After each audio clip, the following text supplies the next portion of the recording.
like to recognize that we are on the territories of the Nanaimo First Nations, and we thank you to work, live, and play here.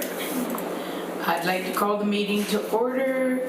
Introduction of late items. Thank you. So agenda item 5A, we're adding a presentation from Dr. Turner, and we're adding agenda item 7B, economic development strategy, draft mission, vision, and goals. Thank you. And adoption of the agenda. So moved. Moved by Councillor Turley, seconded by Mr. Smythe. I'll take it that he's seconding it. Okay, and and all those in favor? Adoption of the minutes. Yeah, phone's Do I see? Oh. What's happening? We have audio problems. There we go. Can everybody hear me now? That'll work a lot better. Okay, can we go for adoption of the minutes? So moved, Mr. Smythe, seconded Councillor Turley. All those in favor? Thank you. Okay, now we can be on to our presentations from Dr. Turner. Welcome, and we're excited to hear what you have to say. Oh my, no pressure. Well, thanks everybody, and nice to connect with other folks that are working on really exciting ways to make the Nanaimo better for everyone. So what we thought might be really useful for you today and what we've prepared is to give you an overview of what the Health and Housing Task Force has been up to over the last, well, let's see, I was going to say pre-pandemic, during pandemic, etc. But really since January is when we kind of got going on building the strategy. So I'll give you the gist of what's been happening with the caveat that there's obviously a lot more on the go, but the purpose of today is to bring you up to speed and then contextualize where one of the ideas around connecting with your work around economic development came about, and then to open it up for discussion and questions. And I know the co-chairs, Erin and Dawn, are on as well. So Erin or Dawn, did you want to just do a 2-sentence intro to this from on the task force's behalf as well, or I can also just dive into my presentation as well. You're just going to put that in there. Sure, thank you. I had to rush back. I was halfway through getting the coffee. But I would like to I'd like to thank the Economic Development Task Force for giving us the opportunity to come here and have Dr. Turner speak to you. I'm quite looking forward to the possibilities of both task force and future work that the city is going to do on economic development and the issues that we're dealing with the Health and Housing Task Forces. I think they're both linked, and I think that's why we're here today. So I think we can't have success in either one without having success in both. For you, Dr. Turner. Thanks. Yeah, so with that, I'll get the party started. So you can see there that there's tons of logos, which is really representative of the folks that have been sitting around to do this work as well. So I wanted to also acknowledge that we are meeting on traditional and unceded territory of the Coast Salish people and traditional territory of the Nanaimo First Nation. I'm joining you from Treaty 7, Blackfoot Confederacy, and also known today as Calgary, Alberta. A bit of background, you are probably well aware of how entwined social health and housing issues are, but they're also very much entwined with economic prosperity, vibrant and inclusive communities. So one of the commitments City Council had taken on is to start the community-based process via the Housing Task Force to develop a blueprint for action that's built in the Nanaimo by Nanaimo residents. The premise was to look at systems change and root causes to some of the social challenges today, So while we wanted to have a focus on remediating immediate symptoms, there was also an appetite for systems change and grounding this work in deeper thinking about root causes. So what we've been up to, and you can see there that my team was brought on and starting negotiations with us, and this was really kind of got going on the research phase in January in earnest, and that began with a full-time integrated needs assessment, data analysis on what was happening in the Nanaimo, and that culminated in about 150-page report on all of the social strengths and challenges in Nanaimo and what the data was telling us, what the research was telling us. Then we got into the design lab consultations, and we talked to about 200 folks through design labs focused on different aspects of well-being in Nanaimo. And of course, that was interrupted ever so rudely by the COVID pandemic. So we were about halfway through the design lab, and they were even scheduled, and of course, that's exactly when things halted. So we then pivoted our work to focus on some of the financial modeling and projections and system coordination aspects of this work during the summer and until things got up and running again from a consultation perspective. So you can see there a social impact audit was conducted. We looked at financial flows into the social safety net in Nanaimo. We wanted to understand who the major players were and analyze exactly what funding was coming in and how it was being used obviously to the best of our ability to get that information. And then we started back up again with lived experience and design labs, so finishing up the consultations. Those are wrapping up in the next week or two, and where we're going is drafting the actual action plan for the task force's review and council's approval. But of course, part of this work and where this conversation has come in is the piece that you can see in December, the governance, implementation, and resourcing. So we learned from other communities that have taken on this type of work that you really can't do systems change and all of this amazing action ideas and root cause challenging without having a quarterback entity that can actually drive the process in community. So part of my work was to plant the seeds for the governance conversation early on, because what I would see oftentimes in my work is that we would get to this action plan, and then there was nobody there to step up and run with it and actually, like I said, quarterback it in implementation. So we've been challenging the task force members throughout to think about what this implementation would need to look like and who that right quarterback would be in Nanaimo.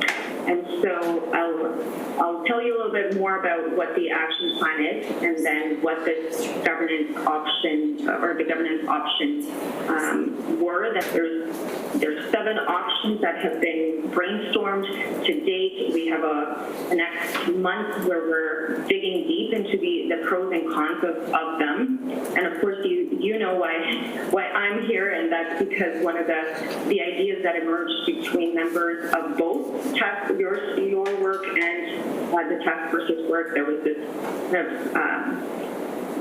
sense that, hey, is there an opportunity here that we should look at and consider? So beyond that, that's kind of as far as things went, as to say, hey, here's a 7th option. Would this be interesting for us to pursue? And obviously, there's no pursuing anything without having this conversation with all of you. So that's why I'm here, to contextualize that. All right, so a couple more bits with some of the pieces that came out of the needs assessment, some of the hot spots in terms of priority population. Like I said, there's a 150-page report. None of these will probably be a surprise to all of you, but we wanted to dig deep in all of the demographics and the types of issues that we see. You can note, of course, that it's not just a downtown social disorder challenges. There's issues from a prevention perspective all across the social fabric that need to be considered. A couple more bits from the needs assessment is to understand the flows in to homelessness as well, and we wanted to understand exactly what those dynamics were. So while you might have a point in time count that says, hey, there's 425 people at any one time, what we know is that there's actually a whole lot more that go in and out of homelessness as well, and there's about 6,000 folks we estimate that are in that at-risk category in the NIMO on an annual basis. So the system that we need to develop to manage this backlog of demand is quite considerable and doesn't obviously point the finger at any one entity or any one level of government. This is a community-wide challenge. I mentioned a little bit about this. I'm not going to spend too much time. Just to give you a sense of the types of engagement that have been happening in the fall as well, just looking at all kinds of diverse populations and wanting to get stakeholder input from voluntary, business sector, and folks that have lived experience or provide services. The overview of what's emerging as key themes, and of course the caveat again is that we're still analyzing and awaiting this validation from community, but this is the big buckets of actions that have been emerging. So there's 2 commitments, so truth and reconciliation, and then challenging discrimination and stigma. Probably no surprise to anyone about those. And then 6 types of strategic directions, and under each of these there's a whole lot more, and I'll give you a couple of glimpses of it, but you'll get a sense of what they are shortly. So ecosystem coordination, so this is speaking to the fact that we've got 600 or so and more programs and services in Nanaimo context, but they're not necessarily coordinated. They're not necessarily working from a strategic framework together. So there is a need for this coordination to occur. That also includes this concept of a system quarterback that can support the strategic direction of the local system as well. Leadership and engagement, so this speaks to even things like having the lobby strategy in place, a community engagement strategy, and awareness building around the action plan and what this means for residents in day-to-day experience. Prevention, so lots of ideas here about how we can target folks that have experiences of risk or may have experiences of vulnerability and intervene early before things become pricey, building up that resilience and capacity.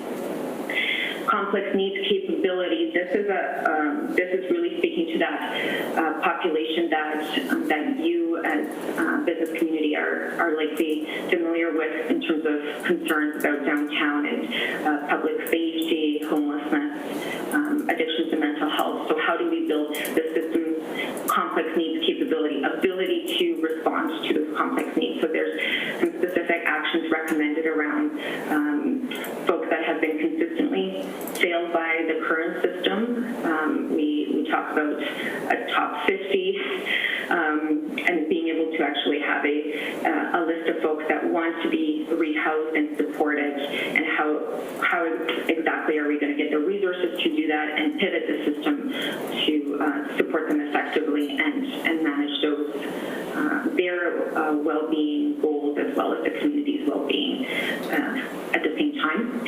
Poverty reduction, so I think this is probably where we've got some crossover around economic stabilization for low-income groups. There's lots that can be done in terms of social enterprise and innovations from an economic development perspective that hire folks that might have been marginalized by mainstream employment. But there's also things that can rise all boats. So economic development that supports Nanaimo at large, and that can have some equitable impact and support everyone to have a better outcome.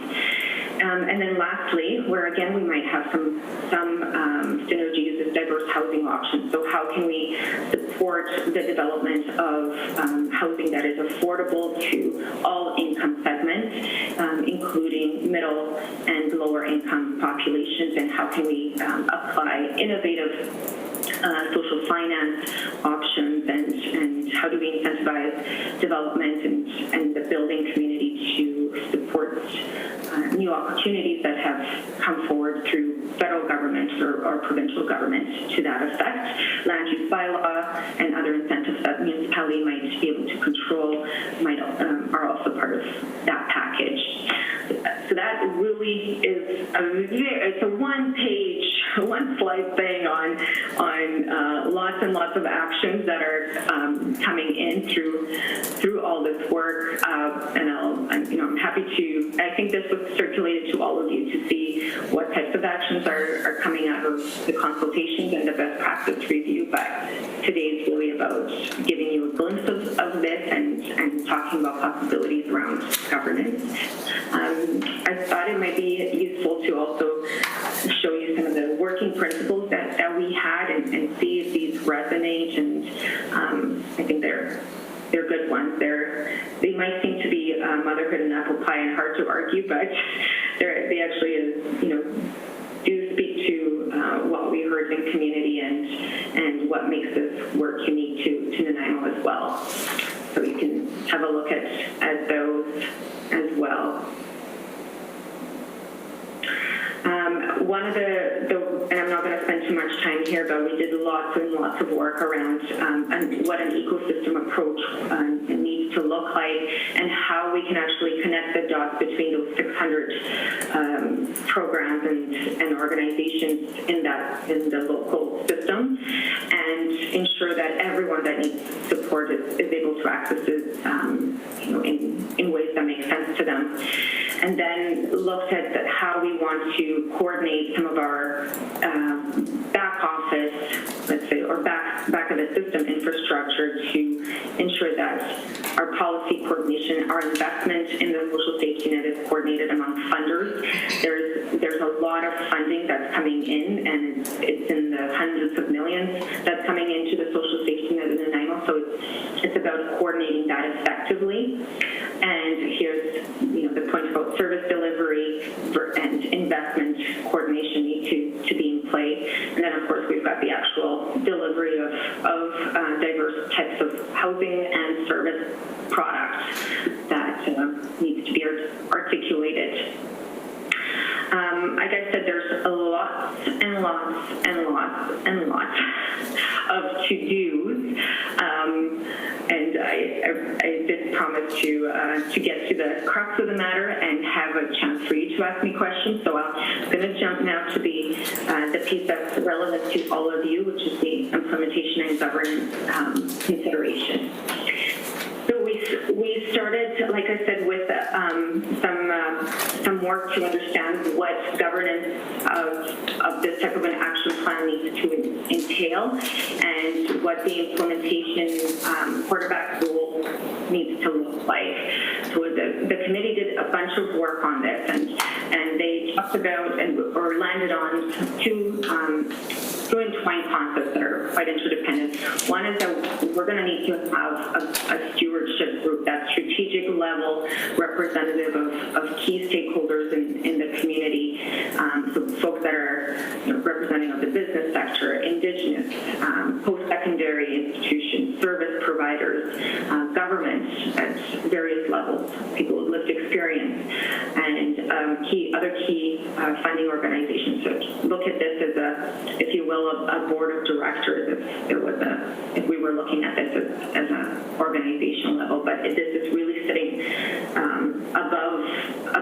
in one organization. It's community-based governance, so it's really not owned by any one group. It's representing these diverse interests, and its purpose is to ensure the action plan is on track. It's strategic. It's got the access to power holders that actually control flows of funding into the community so that we can actually resource this work. So it's very high level, key players, champions, if you will. And then we talked about this concept of a backbone organization. Sorry, we borrowed this from the city of Lethbridge, but we don't know who that's going to be in this community. What is proposed is this concept of a systems planner organization. So they have an ability to coordinate services. Again, they're not necessarily in fact, they're not doing service delivery, they're doing the coordination of services. They're looking at the performance metrics at that systems level, ensuring that there's service quality at that system level. They're engaging in research, development, and innovation, so ensuring that we have an innovation pipeline to social issues so that we're not constantly reacting. They're looking at capacity building and training to improve delivery and quality of service, getting ahead of trends, staying ahead of trends, shepherding data management and information systems. So the social sector is notorious for having little or no information management to actually understand what's happening at a system level. So that's a huge gap, and this organization will need to support that data and information strategy. And this ability to convene diverse stakeholders to achieve collective impact. So again, working across sectors. It's not just about social services. This is about volunteers, the faith sector, business community, right? And of course, people with lived experience, Indigenous government. There is a need to make those connections across groups to advance a common purpose. So some of the governance recommendations that have come forward to date is to really, in a way, sunset the Health and Housing Task Force. Their mandate was to develop the action plan. They will have completed this in November. Yet there is a need for the stewardship group long-term to oversee the strategic rollout of this work. So it's not that the Health and Housing Task Force, the value add was at that strategy champions level, but in this new world, we're going to need something different, something that can drive this forward and bring those key champions in the community, those I don't know if you want to call it high rollers, but the folks that can actually make things happen is what's going to be needed to push it forward. And then we're going to need to land on this systems planner, that backbone organization that's going to support that coordination of the ecosystem and drive that action plan implementation. We talked about it needing to be locally embedded on a Nanaimo-focused entity, so it has to be Nanaimo first. And you'll see in a second why that's important, of course. It has to have this ability to access resources, influence and affect change, has to be able to hold other folks' feet to the fire as part of plan implementation. So it's not going to be just this entity that's going to do everything. Their job is to convene and drive things forward and ensure that other people are doing their piece as well. We talked about it as being something that's value add for all ecosystem partners. In other words, the bill shouldn't be falling on just one level of government or on one organization or one funder. It's something that's value add to the entire community and to diverse stakeholders. So from there, what we landed on essentially is to have a process, and I do have And Lisa said it's too much information for all of you, and so I should just speak to it. But I do have something that might be of value, which is to just show you a little bit about how we're going to be making our decisions on this body. So I'll intro this, but before I go there, is there any questions on my presentation so far?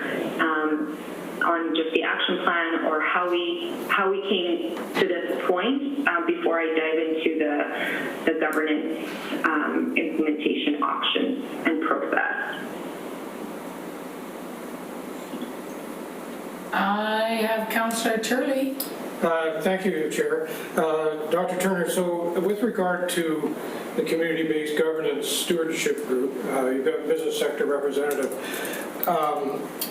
I'm a little confused as to how this is going to work, because I understood the presentation previously was that there would be a member of the, I'll call it the social enterprise, for lack of a better term, group on the, initially I thought it was on the task force, which I was having issues with because we have a very restrictive mandate is what we're supposed to do. And then it was considered perhaps it would be better to be on the board of the external agency for economic development. But when I read this one here, it tells me that perhaps I was misunderstanding that as perhaps the reverse, where somebody from the business community would be on whatever committee resolves out of the Health and Wellness Task Force. So am I way off base, or? No, you're not off base. I'm actually, maybe this will be a good point to actually show you how this motion to have this conversation came about. So, and don't worry, Lisa, I'm not going to go through this document in detail. What the working group came up with and the task force endorsed was that we needed to have a process to actually land on who this quarterback is needed to be and what that needed to look like. So what they've done is actually created a process for us to select or to make a recommendation. And so when we were developing, and can you guys all see my screen here? When we were developing our work on what options we had, there was essentially two big options. And one is to expand the role of an existing entity to take on this job, or two, if that wasn't a thing, if that was not going to be realistic or achievable, is there another better option, which is to have a new entity, arm's length entity that got dedicated staff and budget and all of that.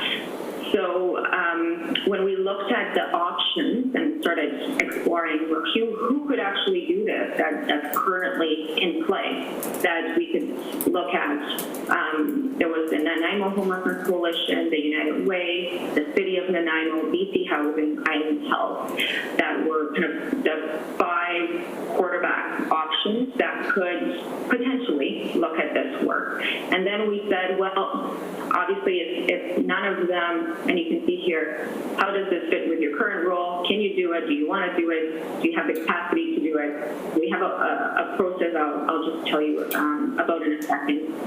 And then we said, well, or if none of these work out, I mean, we might say as a task force, hey, we think the United Way should do it, or the city should do it, or BC Housing should do it. They might say, thanks very much.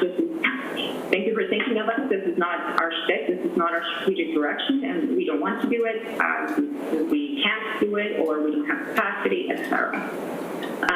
And so there was also this 6th option of a new entity, and there are lots of examples from Kelowna, from St. John's, from Calgary, Edmonton, where that's exactly what happened. The roster of options that existed during the action plan development were not, for whatever reason, were not the right options to take it forward at the time. So there was a new social development arm's length entity that was developed to take this on. So at this point, and this was literally, 2 weeks ago, these were the options. And then this is when some folks from guys' committee that are also on the Health and Housing Task Force said, well, we're looking at an economic development arm's length entity. We might land on option 6. Is there any synergy between these two options, or is there a 7th option that we should be looking at? And honestly, that's all that happened up to that point, is that the Health and Housing Task Force made a motion at the last meeting, I believe, to have a conversation with your guys' task force and say, is there anything here? Is there any appetite? Is there any synergies? It might be complete, and it's these questions. Does this fit with your current role? Maybe it doesn't, right? Like maybe you're going off in a totally different direction. You don't see any connection to this work. Do you want to do it? Do you have capacity to do it? That's the gist of this conversation today. Is it worth going any further on this? Is this at all a viable option we should be considering or not? So over the month of October, we're having 2 design labs with folks from these entities, and then we're having this kind of introduction to you all to see, do you want to be part of a conversation to see if this might be a possibility or not. So we're asking folks to actually do the navel gazing internally, to come to the design lab to be able to have an open discussion what makes best sense for Nanaimo moving forward. So we're tapping all of these entities, and this is a screen. I mean, this is just the worksheet, the homework that we're asking them to look at. There's one meeting or 2 meetings. The first one is just to give them an overview of what's entailed.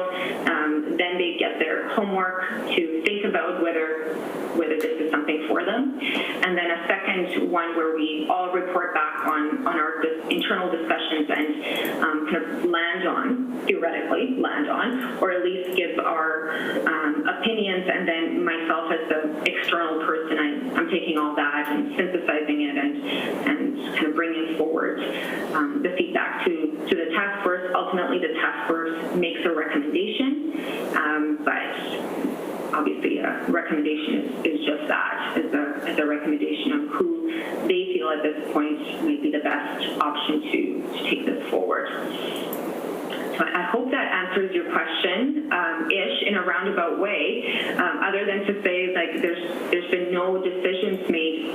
Where we're at is in this phase of exploring these options. The design labs have not happened. They haven't, we're just looking at scheduling them, and again, the political situation in BC with the election might make some of these bits difficult to engage as well.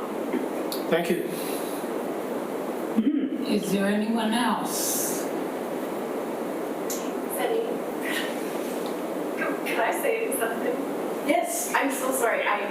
Good morning. Here, do you want to use the Thanks. Councillor Emmons would like to Sit at the table. add to the I'm conversation. so sorry. I Mike's came in a here. little bit late. Or River.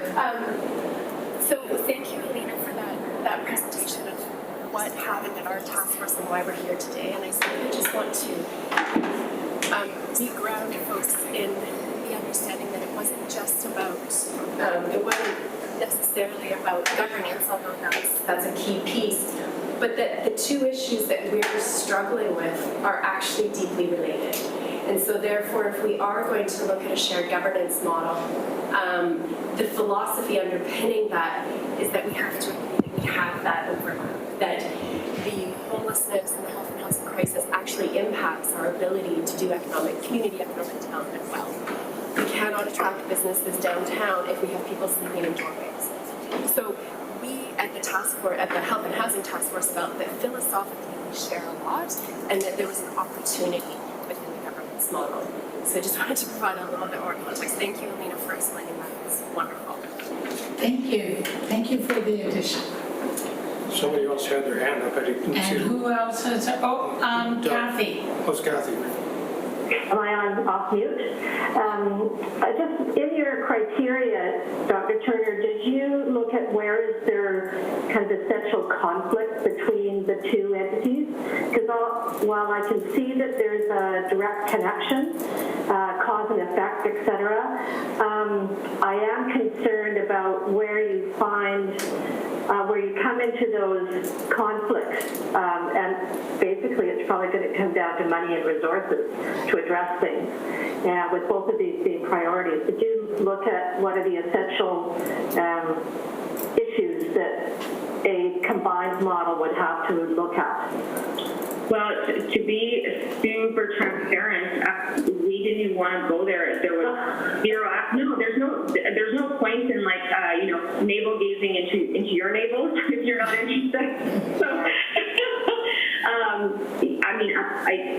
to also kind of add my 2 cents to this, I've never heard of this done before. So in a way, it's like equally interesting because as a social researcher, all we do is understand the conflict between economic and social development and how entwined they are. Yet they're always positioned in almost conflict with one another, right? It's like, business sector is not being sympathetic to the plight of people experiencing homelessness, and then the business sector is saying, but this is affecting my bottom line. Like, you need to understand. So it's always like positioned in opposition. So I totally get that. So I can't tell you like, hey, there's this perfect example where another city has done this, and this is how it worked out. I've never seen it done before. Yet, as a researcher, what we know is that it's exactly what Erin said. When things are going well economically, there's social ramifications, and vice versa. When things are not going well socially, it impacts the attractiveness of a city. Edmonton, I'm doing some work with Edmonton right now. They have 2 active tent cities in the middle of their downtown, and it's 100% their number one issue stated by the business community in their ability to do economic recovery from COVID is homelessness. So, I guess it's also how Nanaimo wants to grow, so how you want to, or how you... Jason and Don. She just froze.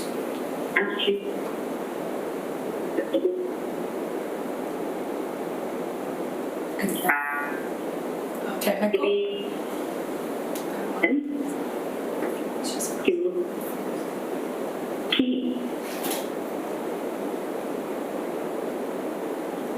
Chair, maybe we should go to the next person. Dr. Turner, you're actually frozen right now, so was it Don who had his hand? Don had his hand up, and also Jason. Don and then Jason. Hi there. Yes, every once in a while we lose Dr. Turner. I think she loses all her bandwidth in Alberta. I'm back. Okay. I'm just popping in here, if it's okay, just to help answer that question that Kathy posed. I think what Kathy was referring to is the things that actually may work against us in terms of a competition between 2 organizations that so far it's sort of looking like they're arm's length, setting up separate organizations, separate administration, separate everything else. Okay. When the functionality of the 2 groups is basically the same. And if you look at how not-for-profits are run, they're run by a board of governors. They're run, if they're not run by like any other large corporation, then what is. So the idea here is that there's the possibility of sharing resources, but more importantly, I think, is sharing the resources of the people in the virtual building or whatever this thing looks like, if and when you do get it set up. I think that's the part that really, I think, sings to this whole idea. Is us being possibly in the same building together, the 2 organizations, and sharing resources. That's a Sorry, Kathy, which one, did that answer it? Sorry, I went like all philosophical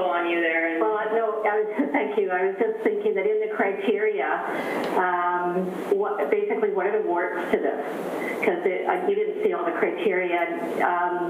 I'm having some, I agree that it would be very exciting and novel and show some fantastic leadership, but are there just, I'm thinking about money and distribution of money. You're creating an organization potentially, and this is part of the conflict part, that there's too many inputs that have, maybe there's more from the social development sector than there are from the economic development sector, and how do those conflicts get managed when it comes to equity? Interesting. Do you have a response to that, Dr. Turner? Like I said, I've never seen it done before.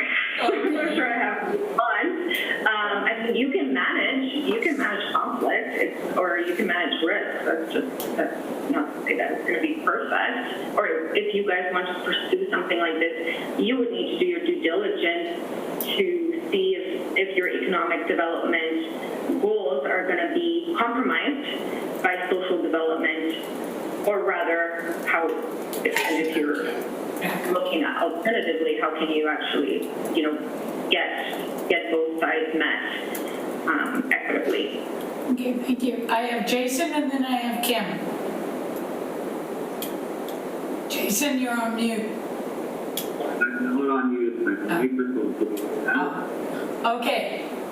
Is that better? Yep.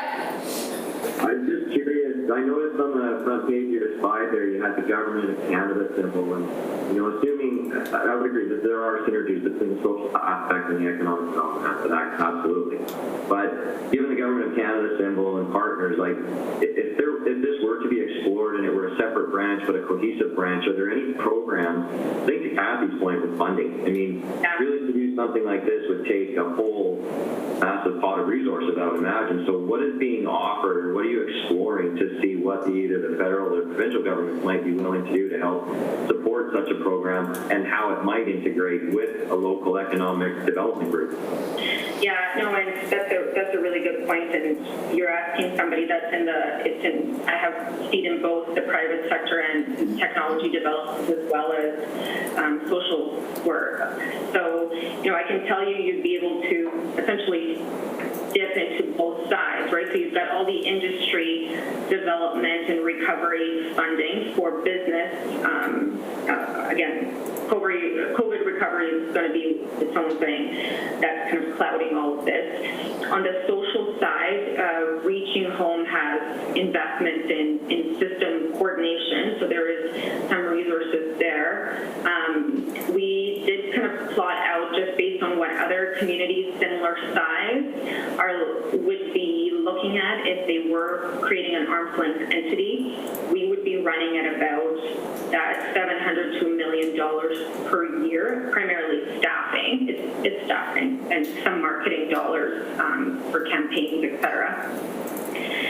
Some software costs for information management and analytics. So with that $1 million, though, if you were going to kind of double dip out of that same infrastructure, there's things that could be shared. So the data analytics, information management, that's probably something that an economic development entity would do as well. Marketing, communications, that's again something that presumably EXTA would do as well. So there might be efficiencies in shared back office functions that both entities could look at. Research, innovation, right? And then the kind of appetite between double dipping into, let's say, the $55 billion national housing strategy. So that's something that requires business savvy, like no one's business. To be able for Nanaimo to actually attract that capital from Government of Canada, you're going to need to have very savvy development and builders that come on stream with a social purpose. So there might be some business development opportunities that could bring to the table, because you'd be able to leverage your economic savvy to dip into social development funding that's coming through some of these other pots. So that, I don't know if that answers your question, but $1 million is not hard to fundraise for, because it's, but you need to fundraise it still, like it still requires that work to happen.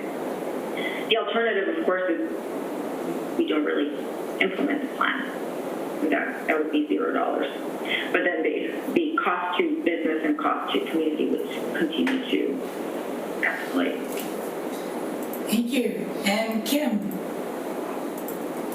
I think my question might have been answered already. I was trying to get Kathy to clarify, were you suggesting, Kathy, that there might be conflict due to competition for funding between the two initiatives or two roles? Because I don't see that happening. There's a very distinct purpose behind each of the activities and each of the initiatives and the people doing them. So can you just clarify, Kathy? But I think Alina might have answered that already. Yeah, no, thank you, Kim. No, I wasn't concerned about the funding because there's two separate streams and there's obviously money that are separate and would have separate initiatives. It was more thinking what,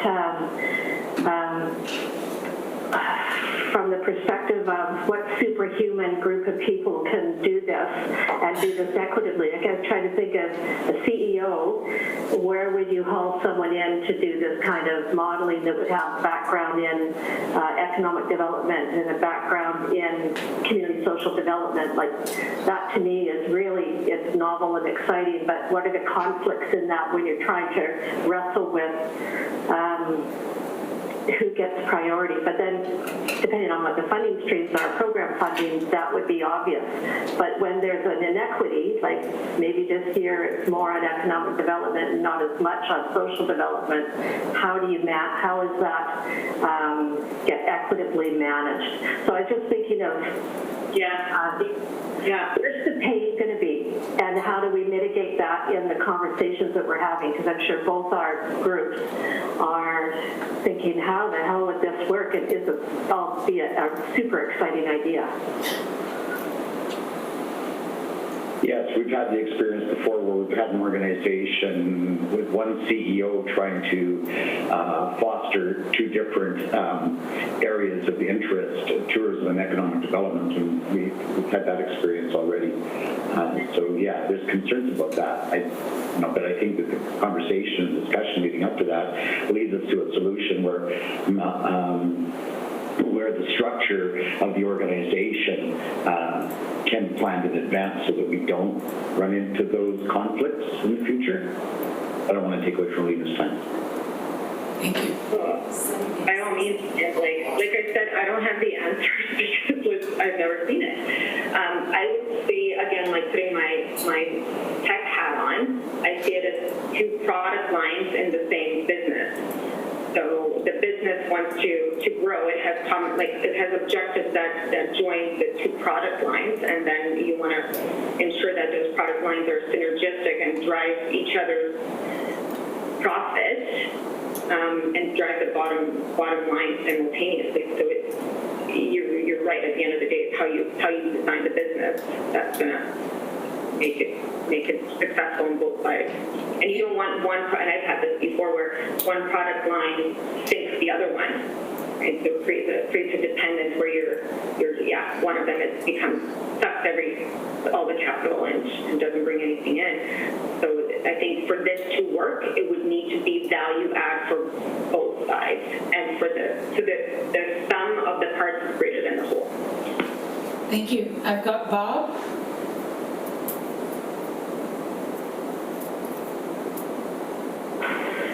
Thank you. I just wanted to add my support to the idea of shared resources. I thought that was a very interesting piece that Councillor Bonner introduced and Dr. Turner's expanded on. I mean, I think we're all agreed that these are two very distinct bodies of work, and large bodies of work at that. And, I suspect that it will require at the stewardship level different skill sets, and also at the senior staff level different skill sets. But the concept of shared resources, and particularly a shared location, could not only benefit the economics of both groups, but also encourage the interaction that, clearly we'd like to see between the two, areas of interest, and because they're mutually dependent for sure. So I just want to say that was, I thought that was a really good idea to try and help move this project forward. Thanks. Thank you. Is there anyone else? May I say something? Oh, who do you see? May I say something? Oh, yes, may you say something? Yes. Want to use the microphone? And I have Amrit, who is. Just wanted to add a couple of things. I really like the idea of the shared resources. I think Yes. that's something that's significant. And I just wanted to mention there's two specific areas where I sort of see there are synergies between these two organizations that I think ECDEV could assist in, and one of them is workforce development. So if there are individuals that want to get new training or up training, I think that's something that certainly falls within the economic development mandate. And the other one would be under poverty reduction, and that would be sort of thinking of enterprises that have a social side to it, so co-ops and things like that. I think purposefully accessing that type of funding and encouraging those types of enterprises in Nanaimo, that's something certainly economic development could do. So in terms of the mandate of the two organizations, that's where I sort of see specific synergies between the two organizations. Perfect. Thank you. Shall we move on then? It's up to the committee. So,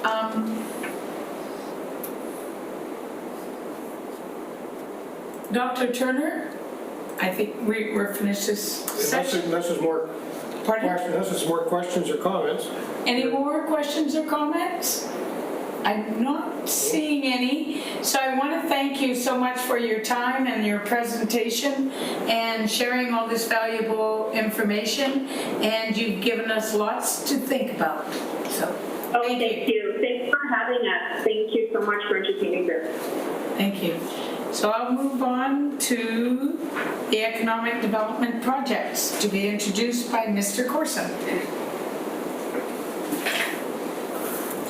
Great, thanks, Chair. So we have two other items on the agenda. I thought we could, since we have 2 hours with you today. One of them was to just start talking about some of the larger projects that we've been discussing with Lionsgate. And I thought we could, it's going to be a little harder over Zoom. My thought was to start mapping those out a bit. And we could then provide those back to Lionsgate. And rather than give you a list from myself, I thought we could have a discussion about that. And then the second item, the third item on your agenda was the initial draft that Steve has sent us on the vision and mission and some of the focus areas, and hoping to get your feedback on that. So Chair, I'm at kind of the task force discretion if they'd like to talk about some of the larger projects they think there's synergies on. I would say so. We have the time, so now's the time. Great. So I'm open to if people like to start providing some ideas of some of these joint projects that they think we could work on. Very happy to record those. So I'm looking to see if anybody has anything to add. Jason, you're on mute. You're muted. Yeah, I'm sorry, Bill. When you say major projects, perhaps I'm misunderstanding. What are you referring to? Yeah, so my idea here was some of the larger projects that the partners can all get behind that have joint benefits. So I think we've talked in the past about the logistics project. We've talked about some downtown initiatives. We've talked about some IT and tech projects. This is a little hard to do over Zoom, I'm going to be honest with you. I was hoping to do this in a room, but...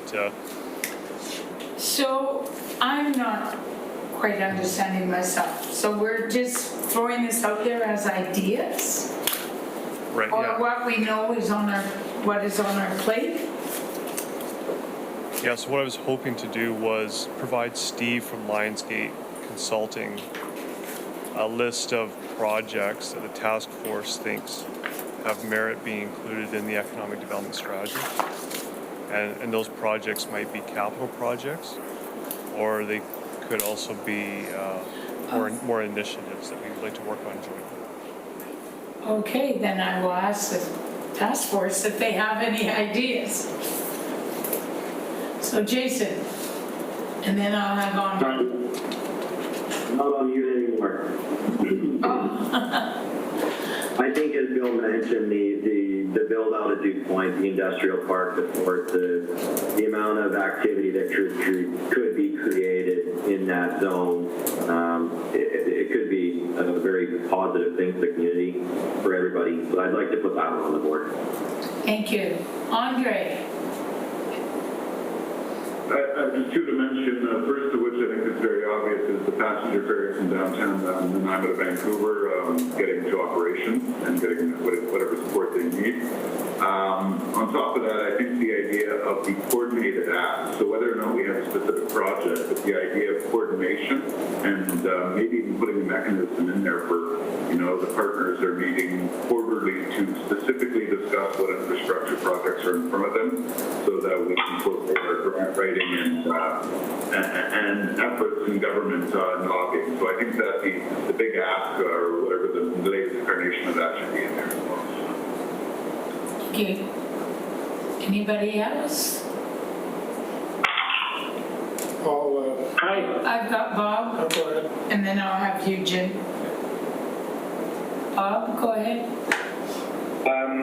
Just wanted to expand a little bit on Jason's point. I completely agree that we need to have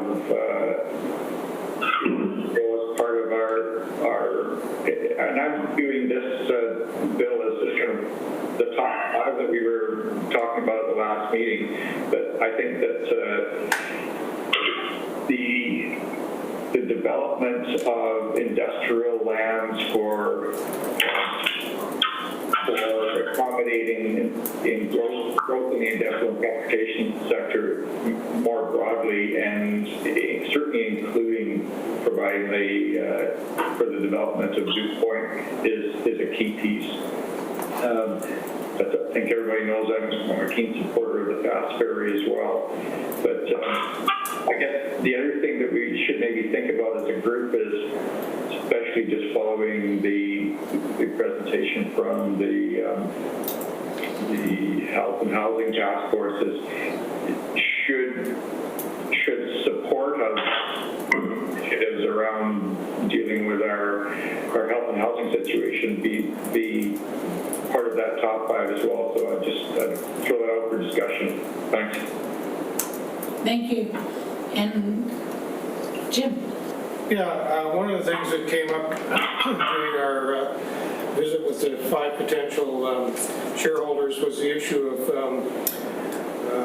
the infrastructure around internet and fiber optics, and something referred to black fiber, I think it was, that Donna Hayes mentioned. So I think one of the projects could be investigating how that would best work in Nanaimo to hopefully attract, particularly in today's world where people can work or are being encouraged to work from home, but they do need to have the bandwidth and the capability of connection to where they're trying to work to be available in their homes, which means we need to investigate potentials in Nanaimo a little more thoroughly on that. Thank you. Is there anyone else? Okay, I've got Kathy and then I've got Dave. Thank you. In going back through all the thoughts that we've had on projects and initiatives, the two that kind of resonate with me, and I don't know if it's solely for the entity or the combined group, is one is just coordination of the data and the resources and making sure that decisions are evidence-based. And then the second one is just workforce development and readiness, and those are my two big ones. Oh, and I got to throw in waterfront development because I think that that's a game changer basically for the town. Yeah. Thank you. And Dave? Can you hear me? Yep. Okay, I agree with the coordinated infrastructure. I think the waterfront development should be on there. I would like to see us focus on Port Drive and the Petroglyph Development Corporation's properties. And finally, I think there's a big opportunity for expansion of cargo-related services at the airport, which is likely also a similar opportunity at the Port Authority. Thank you. Did I see you raise your hand again, Bob? No?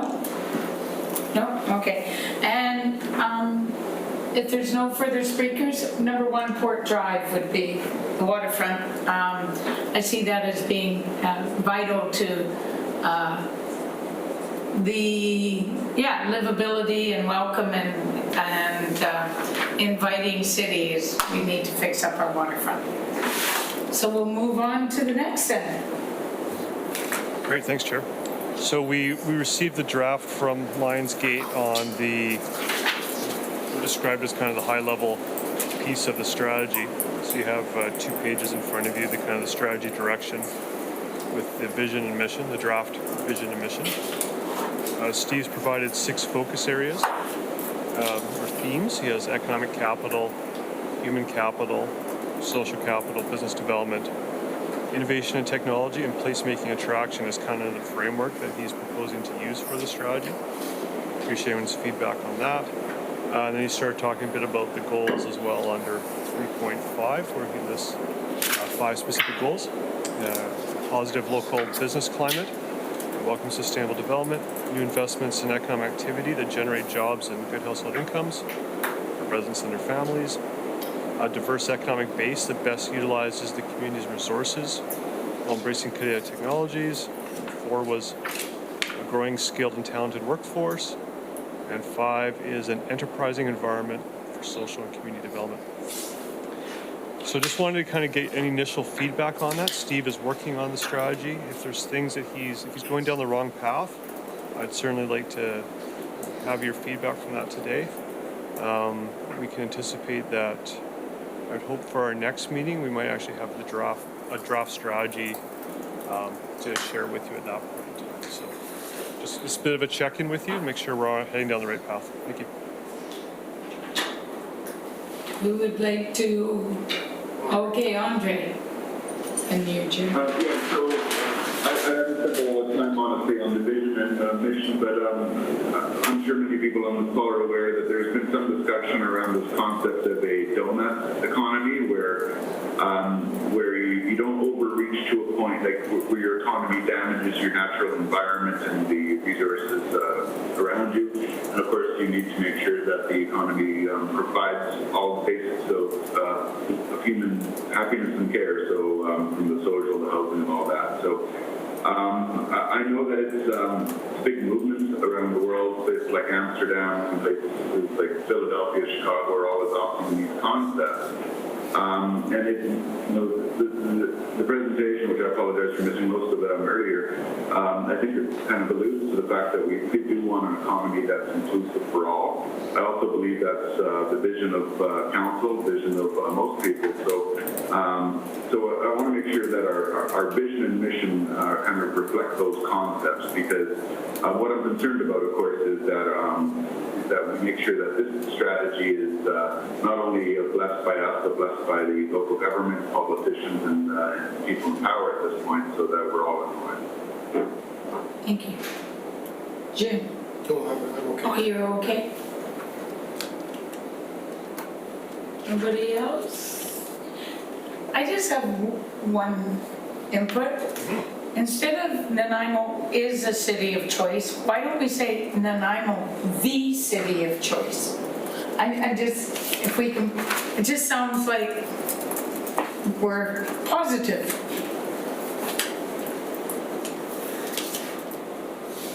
You'd have to fit it. Well, that's a good point, Jenny. It goes from Nanaimo is a city of choice, means it's one of many. Yeah. Whereas the is Nanaimo, the city of choice, period, and then you would have to say, you'd have to go period, and then a vibrant, globally connected.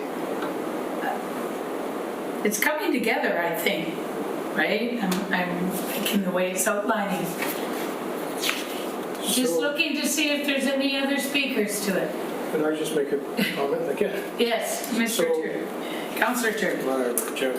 Jim. So I'm just wondering, this is to Bill, what kind of time frame, because I'm wondering if some of the committee wants to think about it and submit some suggestions to you. What's kind of the time frame for that? Yeah, I mean, I think we welcome feedback from people at any time. If people have a look at this over the remainder of the week and we provide some written comments, you can send them to me directly, or you could CC them to the whole task force, which is probably a better protocol. And then we can send those off to Steve Nickel, and he can start getting that feedback from us. I'm worried. I don't want him to spend a whole lot of time writing a strategy, and then we come back and say you've gone down the wrong path. Right. Yeah. These are the wrong themes, and we ask him to rework it. So.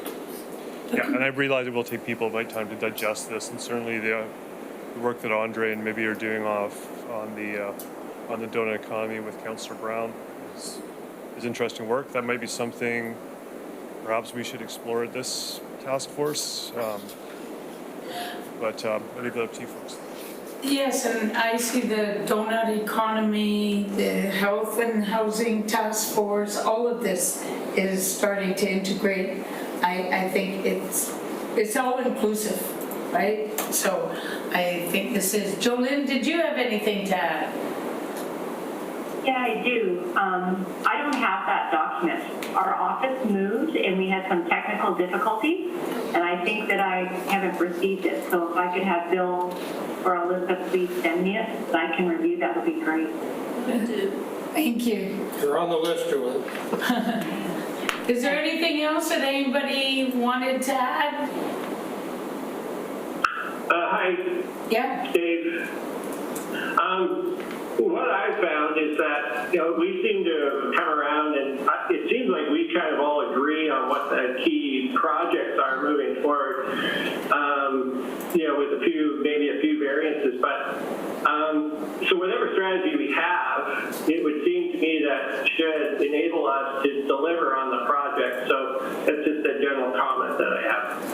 Thank you. And thank you, everybody, for your time this early in the morning. Who? Doug. Doug. Good morning, everyone. This may be a question through you to Bill Corson.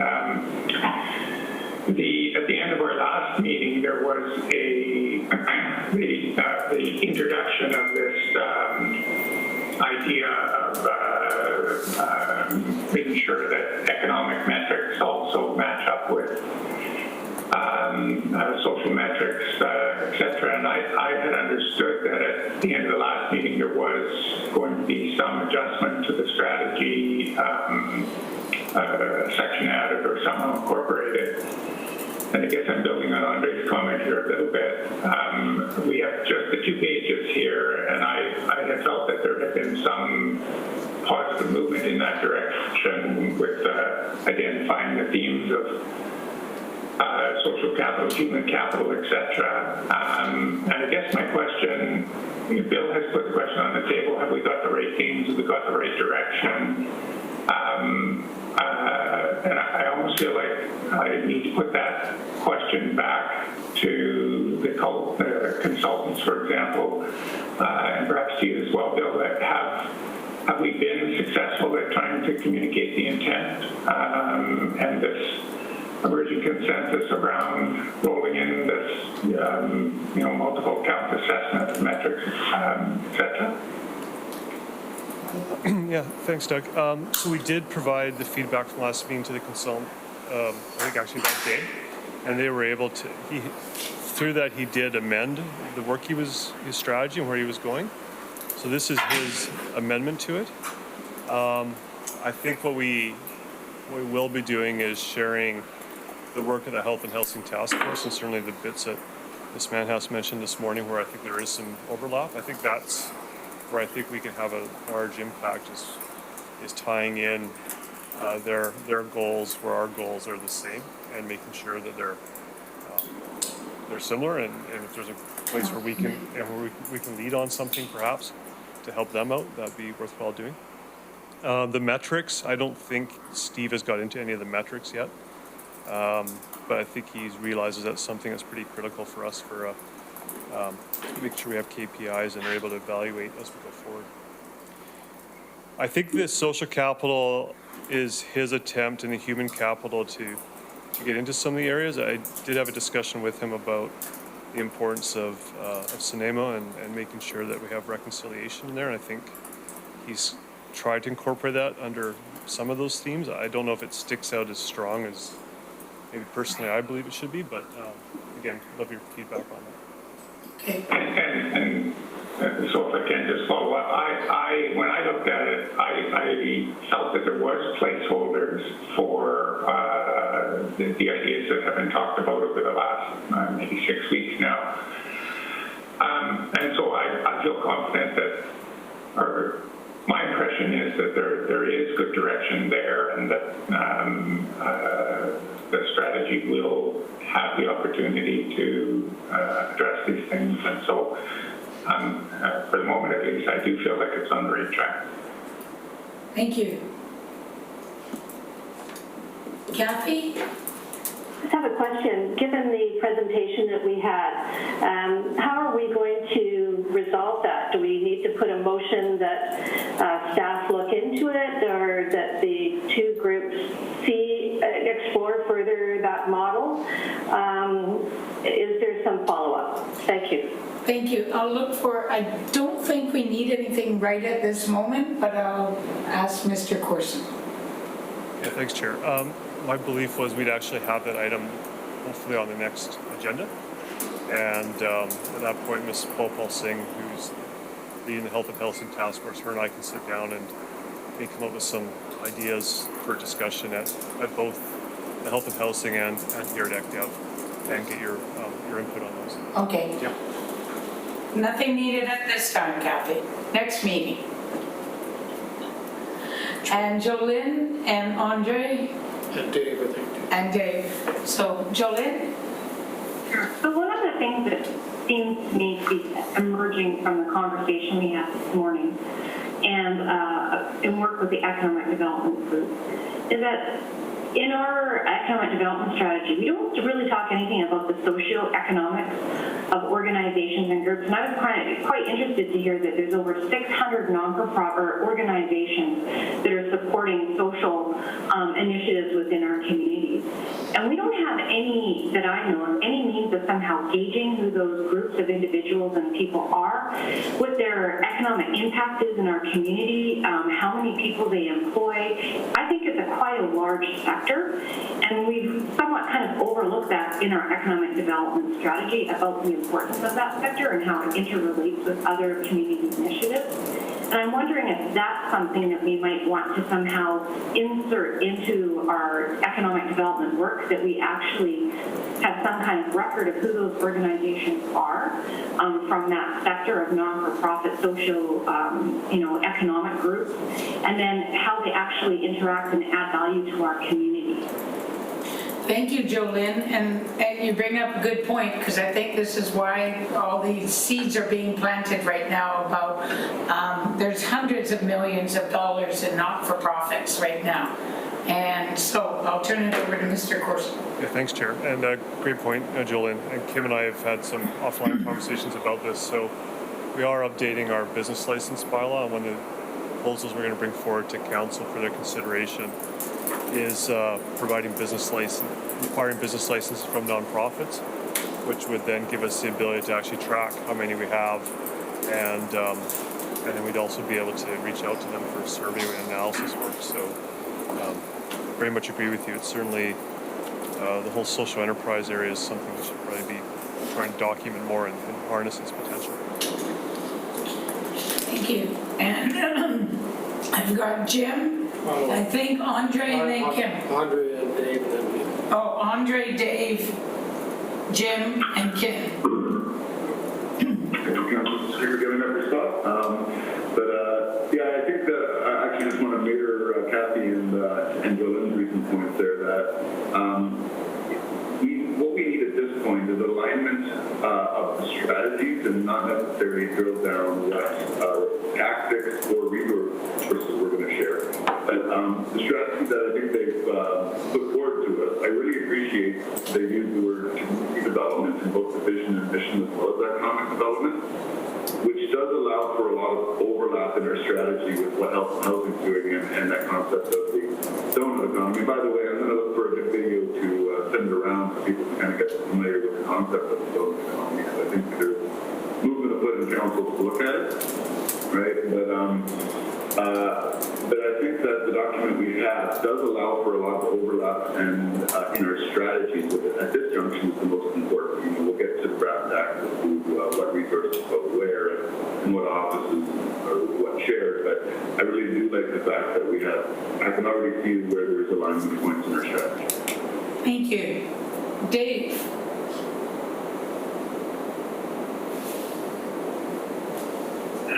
Thank you.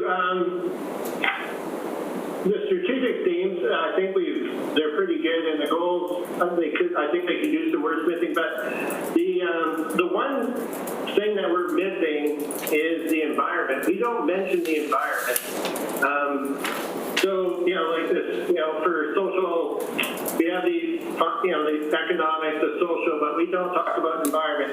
And one of our greatest strengths in the NAMO is our environment. Yeah. And so I just think that we can't miss it somehow. Good point. That's my comment. That is a very good point, because that's part of the donut economy as well, is the environment. So thank you for bringing that up. I've got Jim and then Kim. So, thank you, Chair. My question is actually to Councillor Bonner. I got the impression from the presentation today that the Health and Housing, Task Force seems to be working on getting a list or trying to investigate to find out how many social agencies are actually in the city. Did I misread that? And Don, if you can respond, please. Yeah, I don't quite think we're going after all the agencies in the city, but I was going to comment and thank Jolene for her comments there about the social service agencies. In the work that I've done, they rank third behind retail and construction and dwarf most of the other sectors. But the different thing between many of the social service agencies is all the money they gather stays in the community. So they may not be as big as a Walmart, but like United Way is bringing in $4.5 million this year, and it's going to be spent in our community. And it's going to be paying for wages, it's paying for food, and a whole bunch of other things. So the economic, this is something I think we really need to look at because the economics of that sector is very, very large. And hopefully some of the work we'll do with business license will be able to get a better handle on that. I get most of my information from BC government and some of their research they've done there. I haven't looked at it for about a year now, but that was the information I had before. Thank you. And I've got Kim, and then you're back on again. Thanks very much, Zenny. I'm on the same topic here. It's been a pet peeve of mine for a long time that we haven't been in the past licensing not-for-profits. So we can't determine the size of that community, the size of the population, or the size of the economic contribution they make. So now that we are going to be licensing not-for-profits, we'll be able to measure. I'm not just talking about social service agencies. I'm talking about not-for-profits like Jolene's organization, Community Futures, and like my organization, the Chamber of Commerce. I think that it would be a useful exercise to specifically point out some sort of economic impact study, as we have done with the creative economy in the past and other sectors of our economy, to measure that impact and determine. I know we will be amazed and surprised at the size. We did a little exercise at the Chamber summer before last, and had a roundtable there with a dozen people, and we had hit the hundreds of millions of dollars of estimated economic impact and numbers of employees in the hundreds before we got halfway around the roundtable having a discussion about it. So just a loose measure like that will let us to understand we're dealing with a very large piece of our economy here, a very large sector, and to be able to measure that, and then to be able to compound what we have going here and understand that not-for-profit businesses, it's a tax model. It's still a business, just like any other. And if we knew the impact that had, I think we might be inclined to look at that sector as being open for expansion in order to build upon our economy. Thank you. So, when we studied the creative economy, we found they made a $95 million a year contribution to our GDP. Can imagine what the not-for-profit sector, as wide and diverse as it is, would have on the economy. Thank you, Kim. And Don, you had something to add? Yeah, most of it was my reply to Jolene. But the other thing I wanted to say, I'm going to flip my hat around here and not necessarily talking about housing task force. But if we go down this road and we're able to create this sandbox, basically, there are costs to play in it. And the costs that I would see coming from the social service sector is we need their data. And I think that is key for our advocacy to both provincial and federal governments for our apps, the information we need here. So I would say that the ability to have us all under the same roof, basically, would be the sharing of that data that I think is so key to moving forward and getting the real things we really need in our city. Thank you. Thank you. Is there anybody else that wished to speak? Seeing none, we're at the conclusion, Mr. Corson. It's your meeting, Chair. Yes. Okay. Do I have a move for adjournment? And before we adjourn, I just want to say thank you, everybody, because I think this has been an excellent conversation, and I would love to see Nanaimo lead the way into something new in our future. So thank you, everybody, for being here. Move for adjournment. So moved by Councillor Turley, seconded by Andre. All those in favor, have an awesome day, and happy Thanksgiving.